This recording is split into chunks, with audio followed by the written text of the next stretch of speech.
इकडे महाराष्ट्रासह देशभरातून कोट्यवधी भाविक तिरुपती बालाजीच्या दर्शनाला जात असतात।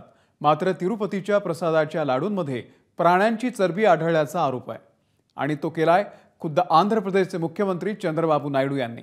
त्यामुळे मोठी खळबळ माजलेली आहे आणि यावरूनच आता हिंदुत्ववादी संघटनांचा संताप झालाय। राजकीय आरोपांचं वादळ आता वाहू लागलेलं आहे। पाहूयात नेमकं काय घडलंय। तिरुपती बालाजीच्या प्रसादात प्राण्यांची चरबी।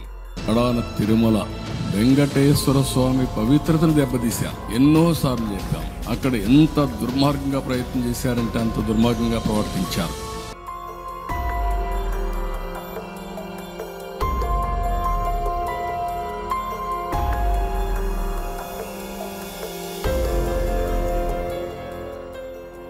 आंध्र प्रदेशचे मुख्यमंत्री चंद्रबाबू नायडू यांनी हा आरोप केला आणि देशभरामध्ये खळबळ उडाली।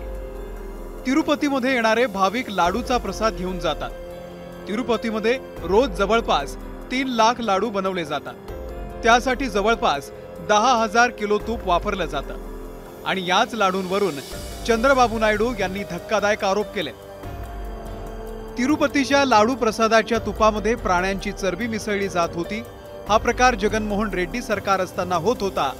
जगन सरकारनं तूप पुरवठादार नंदिनीच्या ऐवजी खासगी कंत्राटदार नेमले। खासगी कंपनीनं तुपामध्ये प्राण्यांची चरबी मिसळून तूप पुरवलं। प्रयोगशाळेमधल्या लाडूंच्या तपासणीचा अहवाल आला आणि त्यामध्ये नेमकं काय म्हटलंय तेही पाहूया। गुजरातच्या राष्ट्रीय दुग्ध विकास मंडळानं लाडूची तपासणी केली। लाडूच्या नमुन्यांमध्ये प्राण्यांची चरबी आणि फिश ऑइलचे अंश आढळले। या प्रकरणामध्ये आता केंद्रीय आरोग्य मंत्री जे.पी. नड्डा यांनी आंध्र प्रदेश सरकारकडून अहवाल मागवला आहेच, पण यावरूनच आता वादाचा आगडोंब उसळलाय। किस तरह की धार्मिक आस्था के साथ में खिलवाड़ किया जा रहा है, ये धार्मिक आस्था के खिलवाड़ का विषय नहीं है। ये सनातन धर्म को नष्ट करने का, सनातन धर्मियों को नष्ट करने का एक कलुषित प्रयास है और ऐसा कलुषित प्रयास कभी भी सनातन धर्मी बर्दाश्त नहीं कर सकते। प्रसाद बनवण्याचं कॉन्ट्रॅक्ट एका ख्रिश्चन कॉन्ट्रॅक्टरला देण्यात आलं, तेव्हाही हा मुद्दा उभा केला होता। आंध्र प्रदेशची घटना ही एक लहानशी घटना नाहीये, हे एका मोठ्या षडयंत्राचा हा हिस्सा आहे आणि हे अँटी हिंदू षडयंत्र आहे। हिंदू समाजाने जागृत झालं पाहिजे आणि चंद्रबाबू नायडूंनी आणि उपमुख्यमंत्री पवन कल्याण यांनी याच्यावरती अत्यंत कठोर कारवाई करून हे बघितलं पाहिजे की सगळ्यात जास्त कठोर शिक्षा जगनमोहन रेड्डी यांना होईल। खरं तर तिरुपती बालाजी आणि महाराष्ट्राचं खूप जवळचं आणि श्रद्धेचं नातं आहे। तिरुपतीहून रोज एक ट्रेन कोल्हापूरला येत असते। बालाजी त्यांची अर्धांगिनी महालक्ष्मी प्रसन्न झाल्यावरच प्रसन्न होतो अशी श्रद्धा आहे।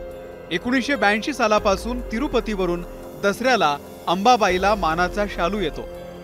तिरुपती ट्रस्ट राज्याबाहेरील मान्यवरांना ट्रस्टी म्हणून नियुक्त करतात। सुधीर मुनगंटीवार यांची पत्नी सर्वात आधी महाराष्ट्रामधून ट्रस्टी नियुक्त झालेल्या आहेत। शिवसेनेचे नेते मिलिंद नार्वेकर हे तिरुपतीचे ट्रस्टी म्हणून नियुक्त झाले। सध्या ती कमिटी बरखास्त झालेली आहे। आता महाराष्ट्रातील एकही व्यक्ती ट्रस्टी म्हणून काम पाहत नाही। तिरुपतीच्या प्रसादामध्ये प्राण्यांची चरबी मिसळल्याचा आरोप ज्यांच्यावरती झालाय त्या जगनमोहन रेड्डी यांच्या वायएसआर काँग्रेसनंच हायकोर्टामध्ये धाव घेतली आहे आणि या प्रकरणाची हायकोर्टाच्या न्यायाधीशांच्या मार्फत चौकशीची मागणी केली आहे। तर दुसरीकडे आंध्र प्रदेशचे उपमुख्यमंत्री पवन कल्याण यांनी सनातन धर्म रक्षण बोर्ड स्थापन करण्याची मागणी केली। त्यामुळे आता कोट्यवधी भाविकांचं श्रद्धास्थान असलेल्या तिरुपतीच्या प्रसादाबाबत दूध का दूध आणि पाणी का पाणी व्हायला हवं अशी मागणी जोर धरू लागली आहे। ब्युरो रिपोर्ट, एबीपी माझा। एबीपी माझा, उघडा डोळे बघा नीट।